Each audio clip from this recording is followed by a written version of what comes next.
adəti. Unuda bilməzsən sən onu qəti. Hər kəs ürəyində gizlədir onu. Kim deyər unudub ilk məhəbbəti. Dilində əzbərdir sözü söhbəti. Saf olur insanın hər bir niyyəti. Zamanla sağaltmaz yaranı sənin. Kim deyər unudub ilk məhəbbəti. Uzaqdan uzağa sevərsən onu. Bəzən ayrılıqla bitəcək sonu. Göz yaşı əzabdır eşqin xisləti. Kim deyər unudub ilk məhəbbəti. Uzaqdan uzağa sevərsən onu. Bəzən ayrılıqla bitəcək sonu. Göz yaşı əzabdır eşqin xisləti. Kim deyər unudub ilk məhəbbəti.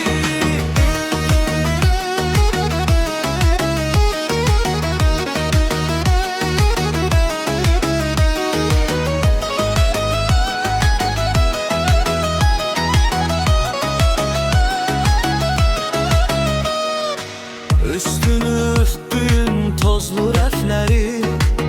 Ara bir açarsan sən o dəftəri. Oturub ağlarsan bəzən xəlbəti. Kim deyər unudub ilk məhəbbəti. Kaş dönə biləydim həmin o ilə. Bəzən də səhv etdim mən bilə-bilə. Demək ki ilk sevgi zamanla bitdi. Kim deyər unudub ilk məhəbbəti.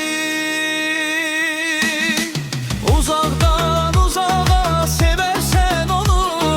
Bəzən ayrılıqla bitəcək sonu. Göz yaşı əzabdır eşqin xisləti. Kim deyər unudub ilk məhəbbəti. Uzaqdan uzağa sevərsən onu. Bəzən ayrılıqla bitəcək sonu. Göz yaşı əzabdır eşqin xisləti.